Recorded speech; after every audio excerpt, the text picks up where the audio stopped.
It's time to eat. What are you hungry for? Sit down and get ready to consume an abundance of fantasy football knowledge from Ross Tucker and Joe Dolan. Feed me now.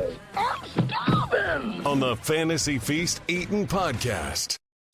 Yeah, let's eat, baby. It is the Fantasy Feast Eatin' Podcast, presented, of course, by DraftKings. I'm Ross Tucker, former NFL offensive lineman, 5 teams, 7 years. I think most of you know the drill.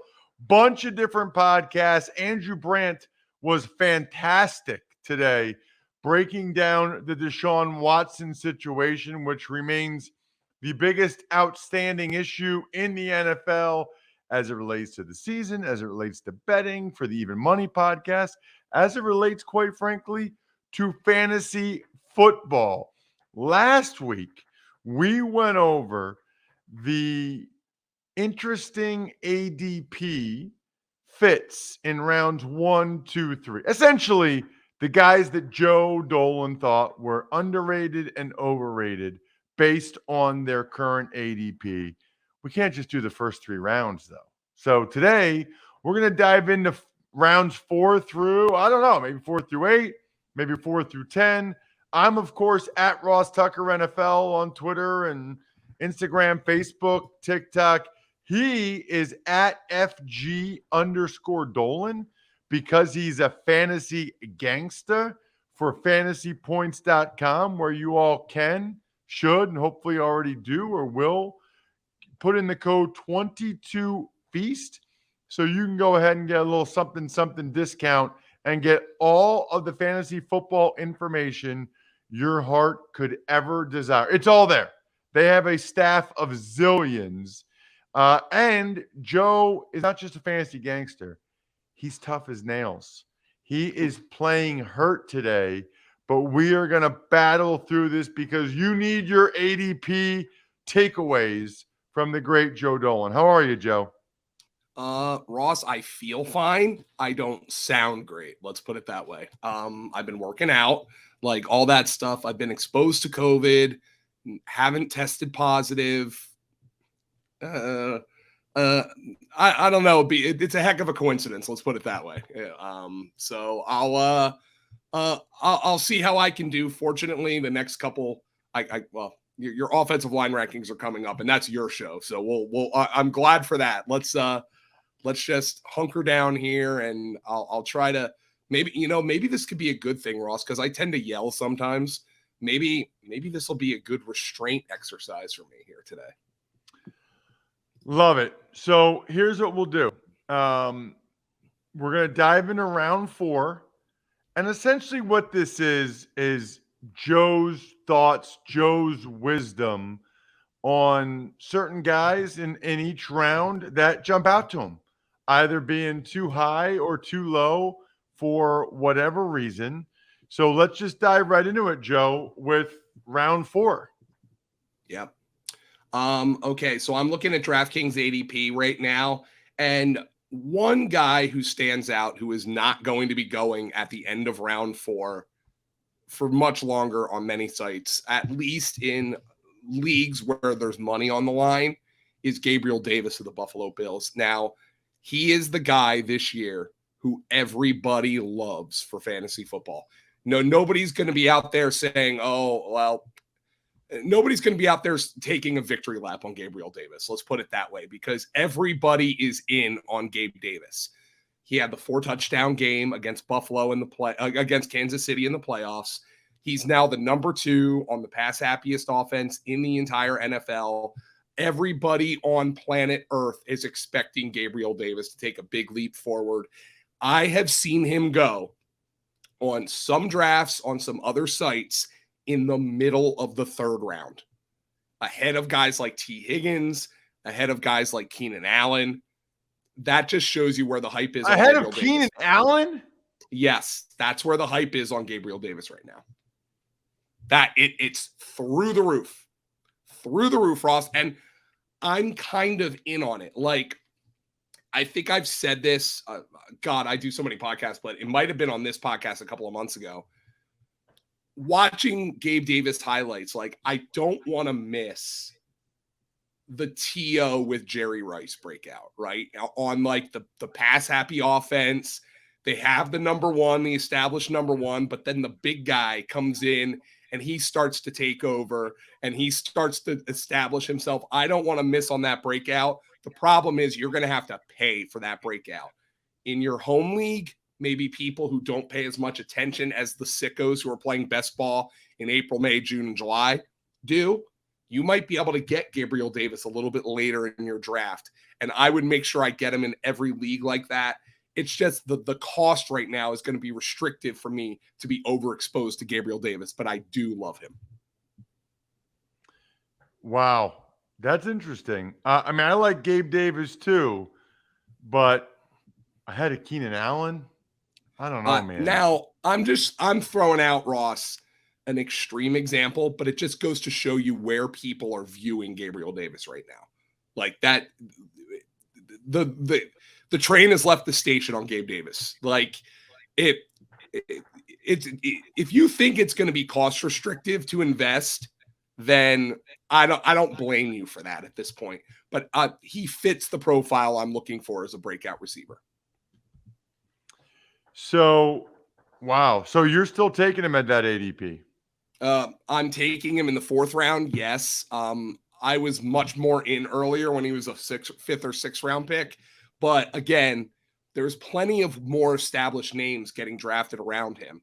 Deontay Johnson, DJ Moore, Terry McLaurin, and Allen Robinson. Now, here is where you start to understand a little bit of the Gabe Davis hype, though, okay? Because when you're looking at those guys, Deontay Johnson's got a new quarterback. Is Kenny Pickett and or Mitchell Trubisky going to gravitate towards Deontay Johnson in the way that Ben Roethlisberger did? You look at DJ Moore, well, as of right now, Sam Darnold's his quarterback, and Sam Darnold stinks. Terry McLaurin's got a new quarterback. Carson Wentz, fortunately, Ross, we can now say Terry McLaurin is extended, so he will be with Washington for the time being. That kind of locks in that ADP. I expect, if anything, his ADP is going to go up now that his situation is more solidified. But Carson Wentz, not the most accurate of passers. Allen Robinson is the interesting one here to me, going ahead of Gabe Davis. Yes, he has a new quarterback, but it's the best quarterback he's ever had. Allen Robinson looked like he checked out last year. So Allen Robinson is one of those 4th round picks who, in many drafts, he's going after Gabriel Davis. And I think that's a nice little pivot play. Somebody who people are more down on because of what he did last year, but he's in a better situation, and there's a chance Allen Robinson puts up some really nice numbers in LA. So what Joe's essentially saying is Gabe Davis is hired and for his fantasy football team, and he didn't even have to create a free job post in minutes on LinkedIn Jobs, which is what you should do to reach your network and beyond to the world's largest professional network of over 810 million people. They've got these simple tools like screening questions that make it easy to focus on candidates with just the right skills and experience so you can quickly prioritize who you'd like to interview and hire. Look, it's rated number 1 by small businesses in delivering quality hires versus leading competitors. LinkedIn Jobs helps you find the candidates you want to talk to faster. Did you know every week, nearly 40 million job seekers visit LinkedIn? Post your job for free at linkedin.com/feast. That's linkedin.com/feast to post your job for free. Terms and conditions apply. Joe, we move on. We move on to round 5. Who's jumping out to you there? Okay. There is a player whose ADP in round 5 on DraftKings I absolutely abhor. Let's see if you can guess, Ross. He is a big name wide receiver in a new town with an elite quarterback. He signed a 1-year deal. Big name receiver, new town, elite quarterback. But I hate his ADP. Give me more hints. He has a hyphenated name. Valdez-Scantling? No. Same team. Juju Smith-Schuster. Oh, gosh. I was going to say, I don't know if Valdez-Scantling's big name or not. No, I hate this ADP. He is a 5th round pick. Let's compare him to Valdez-Scantling, who right now is an 8th round, 9th round pick. I would take Valdez-Scantling at that ADP 100 times out of 100 over Juju Smith-Schuster. And this just goes back to all the discussions we've had around free agency. The NFL has told you what it thinks of Juju Smith-Schuster for one reason or the other. I know he's put up big numbers in the past, but he's entered the offseason as a very productive young wide receiver 2 years in a row and had to settle for 1-year deals. Juju Smith-Schuster carries a much higher reputation in fantasy football circles than he does in real football circles. He is going multiple rounds ahead of Marquez Valdez-Scantling, despite getting a shorter deal for less money than Marquez Valdez-Scantling. Let that happen. Let it happen. Juju is way too expensive on all websites right now. I'm looking at some of the other players going in the 5th round on DraftKings. Brandon Cooks. Give me Brandon Cooks all day, every day over Juju Smith-Schuster. Give me Jerry Jeudy all day, every day over Juju Smith-Schuster. Give me Amari Cooper all day, every day. Give me Amon-Ra St. Brown all day, every day. And all of these guys are going after Juju on DraftKings right now. Doesn't make sense to me. I understand people are gravitating towards the 100-catch season, but this is a guy we know has bad medicals. He's now on a team that spent a 2nd-round pick on a wide receiver who, by the way, he's not the number 1 target on his team because we know that's Travis Kelce. Marquez Valdez-Scantling got more money than him. I'm not investing in Juju at that price. The price is way too high for me. Why do you think like his social media stuff? Like, why do you think he's so popular? I don't like, well, for Juju, well, I think it's because he had the great seasons. I'm just going and getting his numbers. He had his great seasons at a young age. So like, that's a huge breakout, like indicator, right? Like he's 20 years old and he's catching 58 passes as a rookie, 7 touchdowns. Then he catches 111 in his 2nd year. But then since then, he's had the injuries. He hasn't been as productive. I don't know. I don't dislike Juju Smith-Schuster. He seems like a really awesome guy. It's just that people view that name going to Kansas City and they see him playing with Patrick Mahomes and they're like, oh my God, I got to draft this guy. When I just think there's way more appealing options. It is so easy, actually, to stack Patrick Mahomes for best ball because you could stack him with Valdez-Scantling so cheaply. Sky Moore's a little expensive. I haven't invested a lot in Sky Moore just because he's a rookie, but Juju is not the guy I'll be stacking with Mahomes. I think he's way too expensive. Let's keep it moving and get to round 6. Is there a round 6 guy, Joe? Yeah, so Jalen Hurts is going off in round 6, and he's going to end up being my most drafted quarterback again. The one receiver who stands out right now to me at a round 6 ADP is Rashad Bateman. Like, I understand the Ravens' offense seems like it's going backwards right now, okay? It looks like they're going to be back to being a run-heavy kind of offense. It looks like they're going to go back to like what worked in Lamar Jackson's MVP season. But I remember I blew your mind a few weeks ago when I told you that Marquise Brown was top 10 in the NFL in targets last season. Somebody's got to get those targets on the perimeter, and I think Rashad Bateman's going to be the guy. I want Rashad Bateman at this price. There's guys.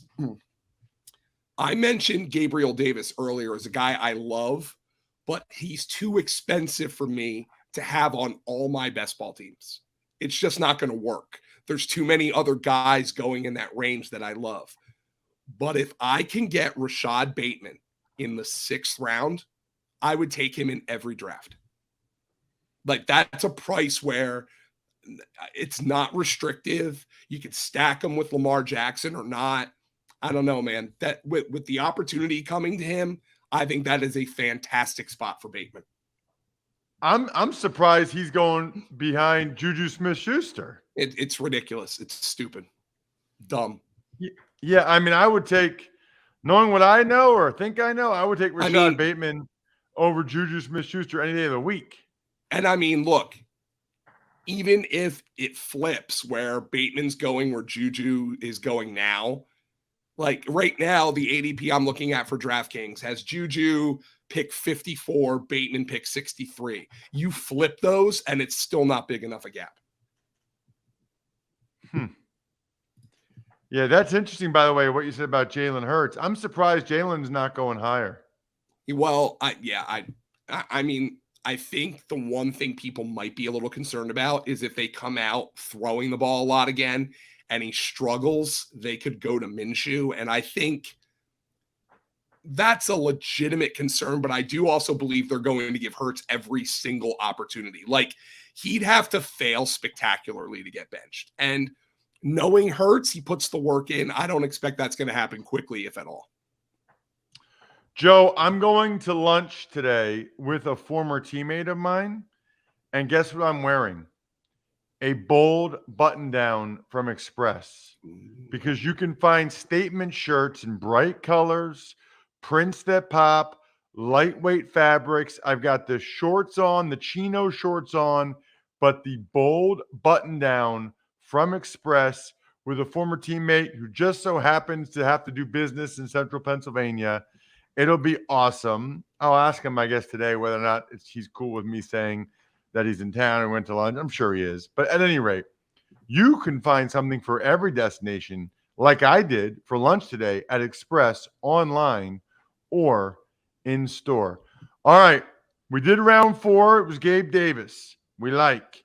We did round 5. It was Juju Smith-Schuster. We didn't. Round 6. We like Rashad Bateman. Keep it going, Joe. Round 7.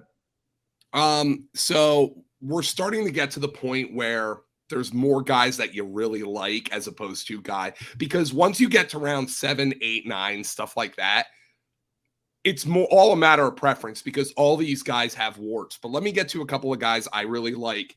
Well, first and foremost, there's a running back going in round 7 who I understand why he pisses everybody off, and that's why he's a 7th round pick.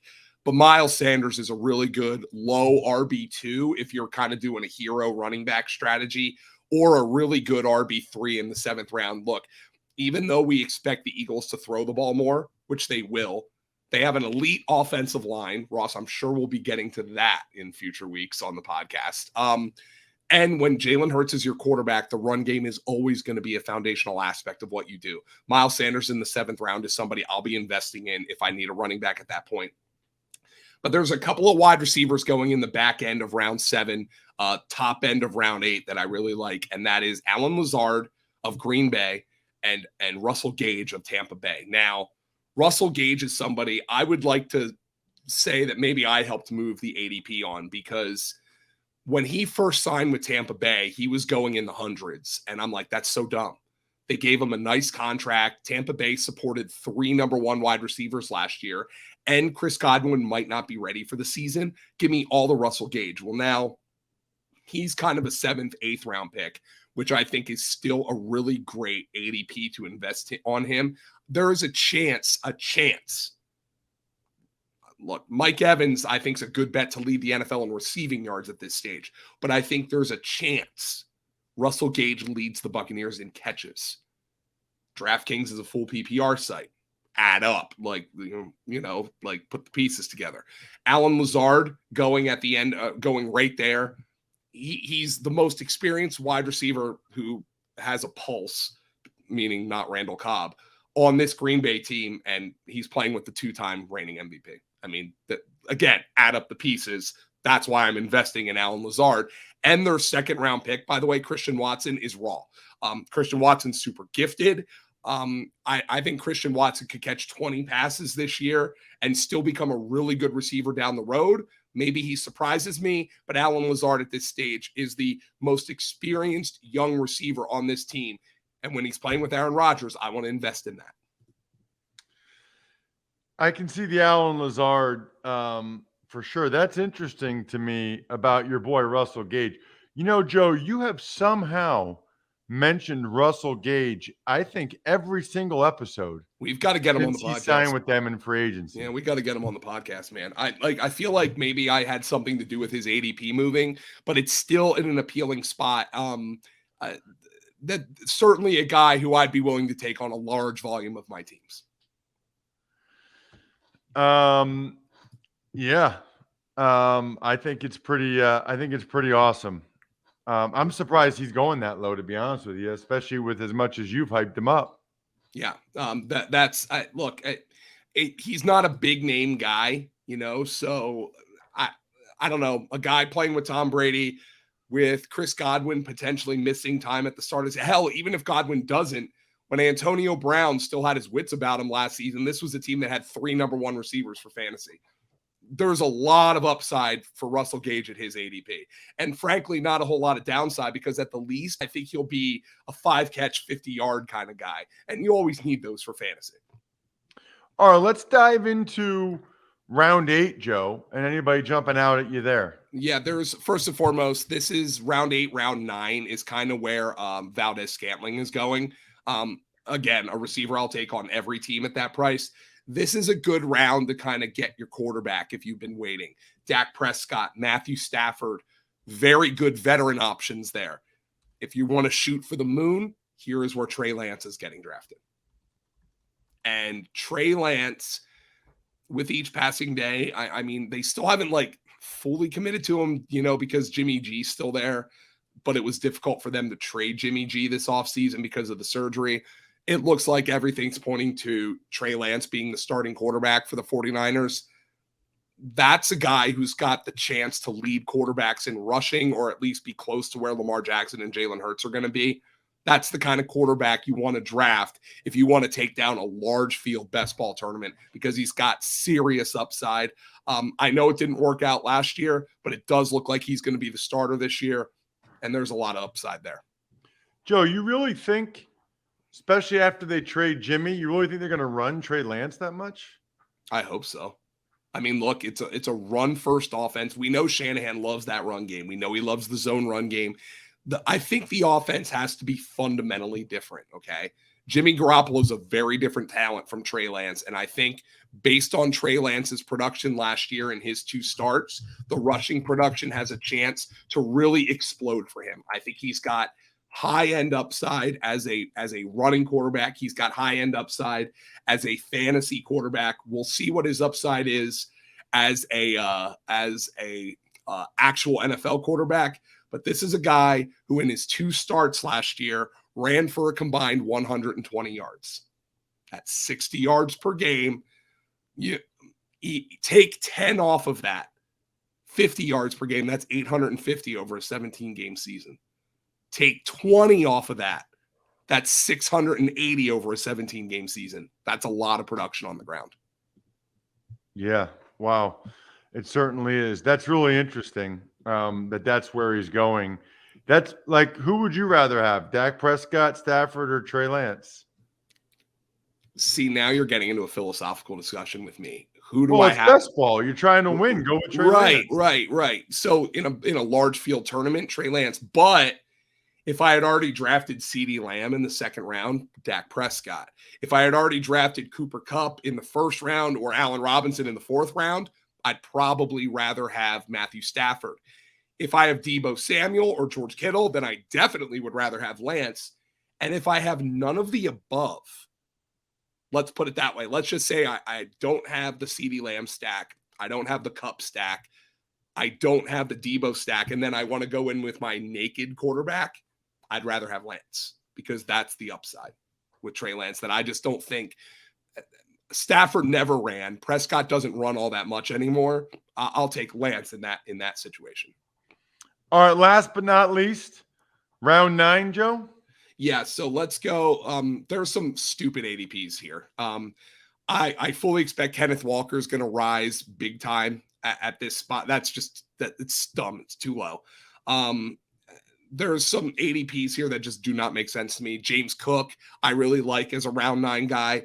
I think the ADP is fair for Chris Olave at this stage, but he's not a guy I've been drafting a ton of because based on their off season, and hopefully Michael Thomas is back, but based on their off season, going and getting Thomas, or rather, hopefully Thomas comes back, going and getting Jarvis Landry.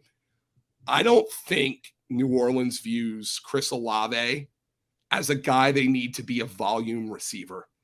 And I think Chris Olave, could go 50 catches for 775 yards and 5 touchdowns and give them everything they expected, but he wouldn't be all that great for fantasy. Not really a guy I've been drafting a ton of. But this is where you're looking at guys with warts. Kadarius Toney, who has a lot of upside. I can sign off on that pick, by the way. I know people are down on him for obvious reasons, but we did see that he's got a lot of ability if he can keep his head on straight and if he can stay healthy. So that's a guy I could sign off at this ADP. Yeah, well, listen, you're going for upside. You're going for big plays. You're betting on Brian Daboll getting the ball in his hands a lot, which makes a lot of sense. It also makes a lot of sense to check out Joe on social media at FG_Dolan.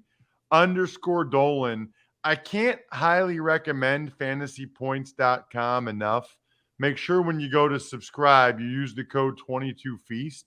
But it is a veritable treasure trove of information where you can get anything and everything you want to get you ready for your fantasy football draft, which is exactly what season it is right now. You can also always check us out on YouTube if you'd like, youtube.com/Ross Tucker NFL, which is also where we post the highlight clips of the other shows. Or you can follow us at Ross Tucker Pod on Twitter or Instagram to see what we deem to be the best of the best for the other shows. Other than that, I am so excited to get into the O-line rankings the next 2 weeks because it's finally my time to shine, finally my area of expertise, and I can finally add some value. Get fired up.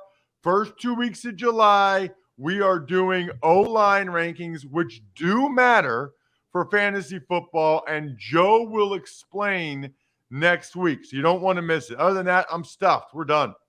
Thanks for listening to the Fantasy Feast podcast. Make sure to also subscribe to the Ross Tucker Football Podcast, Even Money, Business of Sports, and the College Draft. All available at Apple Podcasts, rosstucker.com, or wherever podcasts can be found.